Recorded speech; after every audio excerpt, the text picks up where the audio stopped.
አዲ የኔ ቆንጆ ምንም አላደረጉሽም አይደል? ደህና ነሽ አይደል? አዲ ደህና ነኝ። አንተ እንዴት ነህ? ደህና ነኝ። ቆይ ወዴት እየሄድሽ ነው?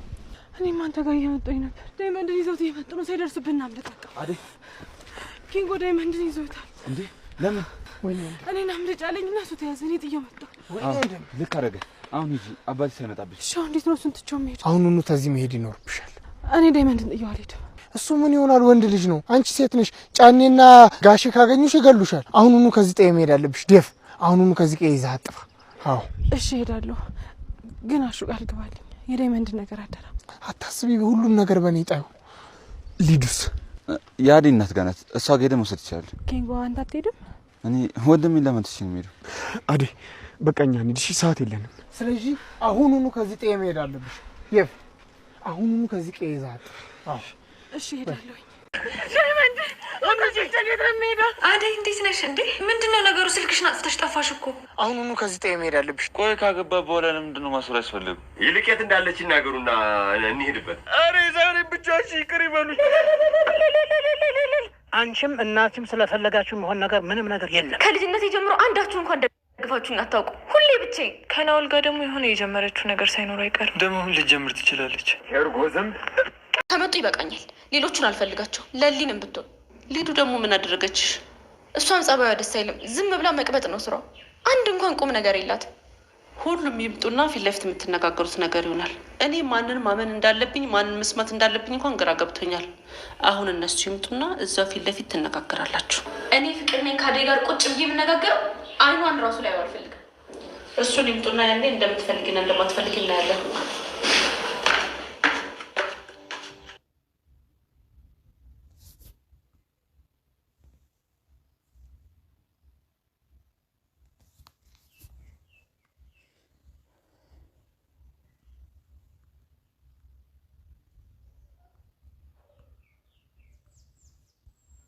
ማንን በፍጹም ጥያታለሁ። መሄድ አለባችሁ። ግዴታ ይምጡና እንደ ወንድ ልጅ እናወራለን። በቃ እኔ ያለሁ። ምን ሆነ አንተ? እንዴ ሀሳባችን እኮ አደይን ለማትረፍ ነበረ። በቃ ተረፍናት። እሷ ደግሞ እንደምታያት ያማታል። እናንተ ምን ነው ያለብን?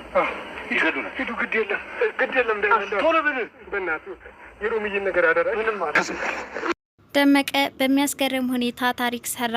ያደይንም ህይወት ታደጋት።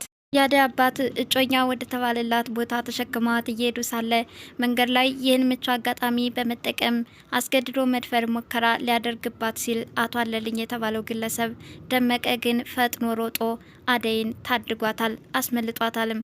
ታዲያ ፍላጎታቸውን ለመፈጸም እንቅፋት የሆነባቸውን ደመቀም አግተውት በገመድ እጆችና እግሮችን አስረው መከራ ሲያበሉት ነበረ። አባትም ቢሆን እንዴት አሳድጌህ ሳበቃ ለኔ ተመልሰህ ጠላት ትሆነኛለህ በማለት አሁን እሳቸው ላቀዱት አላማ ደመቀ መሰናክል እንደሆነባቸው እየወቀሱት ነበረ። ደመቀም ያሳደከኝ አባቴ ግን ታዲያ ያሳደከኝ አባቴ በዚህ ልክ ለምንድነው የምታሰቃየኝ እያለው ነበረ።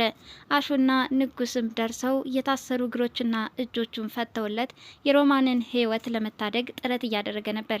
ታዲያ ሮማን ከታሰረችበትም አስወጥተው ወደ ከተማ ይዘዋት ሊኮበልሉ ሲሉ እሷ ግን መንገድ ላይ የሚጥል በሽታ ስላለባት ተዝለፍልፋ ወደቀችባቸው። ጉዟቸውን ለመቀጠል አስቸጋሪ የሆነባቸው እናሹ እነደመቀ አቶ አለልኝና ጫኔ መተው ልጅቷን ተመልሰው ወስደዋታል።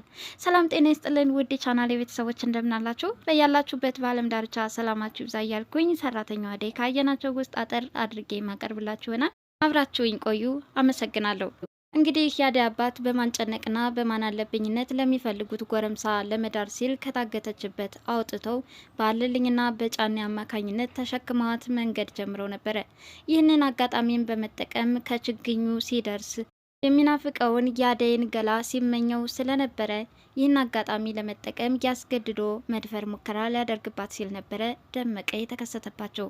ታዲያ ደመቀም የራሱን ህይወት አደጋ ላይ በመጣል አደይን ግን ያሰቡትን ሳይፈጽሙ ህይወቷን ታድጎታል።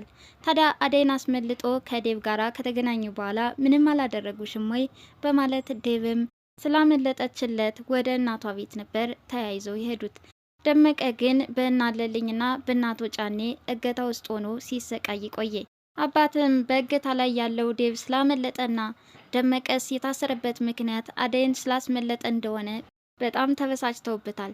ያሳደግኩህ ለዚህ ነው ወይ መልሰህ እኔን ትነክሰኛለህ? ባጎረስኩ እጄን ተነከስኩ በማለት ተረታቸውን ቀጥለዋል። ደመቀም አደይን ሊደፍሯት ሲሉ ውስጤ ስላልቻለ ያደረግኩት ነገር ቢኖር አደይን ማዳን ነው የሚል ምላሽ ይመልስላቸዋል።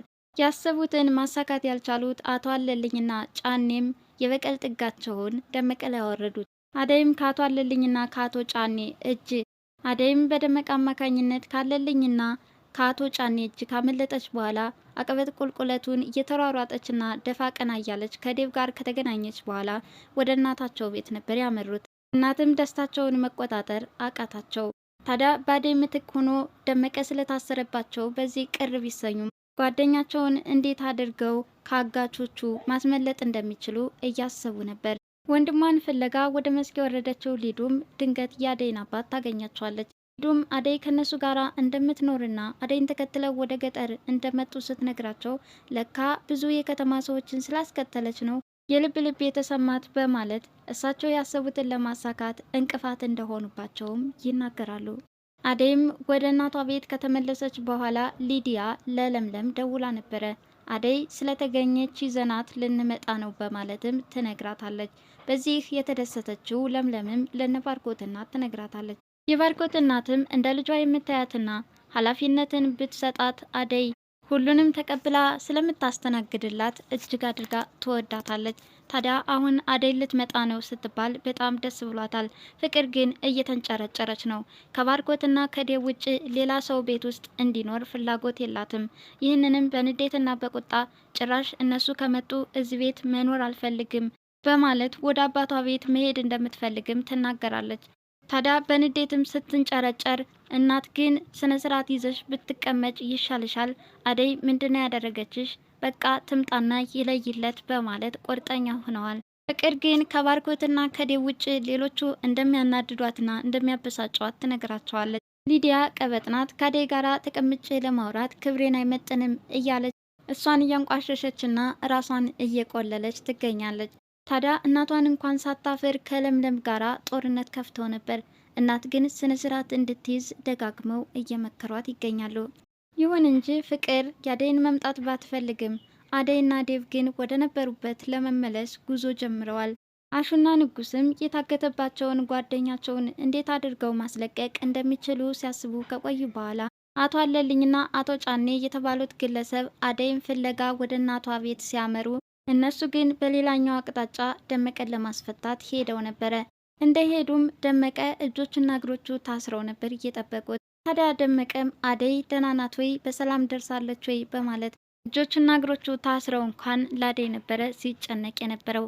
አሹና አቶ አለልኝ የተባሉት ግለሰብም የአደይ አባትን ብትር ከቀመሱ በኋላ የአደይን እናት ማስጨነቃቸውን ተያይዘዋል። አደይን የታባሽ አስገባሻት አምጭ ነው የምንልሽ እያሉ እያፋጠጧት ነው። እናት ግን የት እንደገባች አላውቅም፣ ወስዳችኋታል ነበር እናንተን ልጠይቅ እንጂ በማለት ልጃቸው የት እንዳለችና በምን አይነት ሁኔታ እንደምትኖር ደበቀቻቸው። እነሱም ያሰቡትን ሳያሳኩ ወደ ታገተው ወደ ደመቀ ሲሄዱ ደመቀ ተፈቶ ነበር ያገኙት። አደይንም ታድጎ ራሱን አደጋ ላይ የጣለው ደመቀ አሁንም የሮማን ህይወት አሳስቦታል። እሷን ሳላይማ ወደ ከተማ መመለስ አልፈልግም፣ ያለችበት ቦታ ውሰዱኝ በማለት ሮማንን ማየት እንደሚፈልግና ካለችበት ስቃይ ማውጣት እንዳለበት ካሰበ በኋላ ቀጥታ ሮማን ወደ ታሰረችበት ቦታ ነበረ የሄዱት።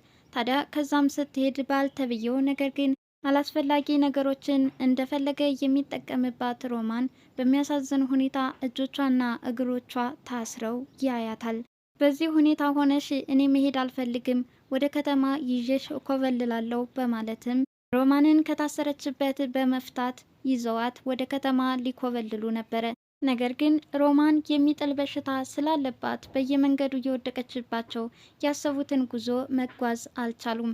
ታዲያ በእግሯ መራመድ ስላልቻለችላቸው ተሸክመዋት ሊሄዱ ሲሉ እናቱ አለልኝና ፈላጭ ቆራጭ የሆኑት አቶ ጫኔ ተከሰቱባቸው። አሹም በቃ እኔ ከሷ ጋር ቆያለሁ፣ እናንተ አምልጡ፣ እናንተን ካገኘ አይምራችሁም፣ ሊበቀላችሁ ስለሚፈልግ በማለት የሚመጣበትን ችግር እኔ እቋቋማለሁ በማለት ሌሎቹን እንዲሸሹ ያደርጋቸዋል። እናንተ ጨካኞች ልጅቷን እንደዚህ ታሰቃዩታላችሁ በማለት እየተናገራቸው ሳለ እነሱ ግን የጭካኔ በትራቸውን አወረዱበት። አሹን ደብድበው መሬት ላይ ዘርረውታል። ሮማንንም ተሸክመዋት ተመልሰው ሄደዋል። ባርኮት የቤዛን እናት ለመታወቅ መንገድ የጀመረ ቢሆንም ነገር ግን ትክክለኛውን አድራሻ ማግኘት እንደሌለበት መንገዶቹን መሰናክል እያደረገች ትገኛለች። የእናቴን አድራሻ በትክክል መናገር የለብህም፣ እንደዛ ከሆነ እቅዳችን ይከሽፋል እያለች ትገኛለች። ቤዛ በባርኮት ላይ ምን አቅዳ ይሆን? ገንዘብ ስለጠየቀችው ቤተሰቦችሽን በመጀመሪያ ልተዋወቅና ችግርሽ ይፈታል በማለት ወደዚህ ጣጣ ያስገባችው ቢሆንም ነገር ግን የቤተሰቦቿን ትክክለኛ አድራሻ መስጠት አልፈለገችም። ይባስ ብሎ በለምለምና በኤላ ላይ ጥላቻን እየፈጠረች በሁለታቸው ቅራኔ እንዲያድር እያደረገች ትገኛለች። እነ ባርኮት ቤት በማለት ናኦልን አፍቅራ እየተጃጃለችልህ ነው፣ በጊዜ ልትነቃ ይገባል በማለት በለምለም ላይ ጥርጣሬ እንዲያድርበት እያደረገችው ትገኛለች። ይሁን እንጂ በለምለም ጉዳይ ከባርኮት እናት አድናቆትን ተችሮታል። ልጅቷ በጣም ጥሩ ልጅ ናትና በጊዜ ልታገባትና ልትጠቀልላት ይገባል በማለት መክረውታል። ኤላም ለምለምን ለማግባት መንገድ ላይ እንዳለ ሲናገር ነበረ። ፍቅርም አደይ ከዚህ ቤት የምትመጣ ከሆነ እኔም ወደ አባቴ ቤት ሄዳለሁኝ፣ አንቺ እኔን እየተረዳሽኝ አይደለም በማለት እየተንጨረጨረች ትገኛለች። ሮማንም ከተማ ሊያስኮበልሏት የነበሩት ሳይሳካላቸው ተመልሳ በነጫኔ እጅ ስለገባች ምን አይነት ፈተናንስ ታስተናግድ ይሆን? እንግዲህ በሚቀጥለው ክፍል የምንመለከተው ይሆናል። ሰራተኛዋ አደይ ለዛሬ በአጭሩ ይህን ይመስል ነበር። በቀጣይ ቪዲዮ ውስጥ ከምንገናኝ ድረስ መልካም ጊዜ ይሁንላችሁ እያልኩኝ ለቻናሉ አዲስ የሆናችሁ ላይክ፣ ሼር፣ ሰብስክራይብ በማድረግ ቤተሰብ የሆኑ አመሰግናለሁ። ባይ ባይ።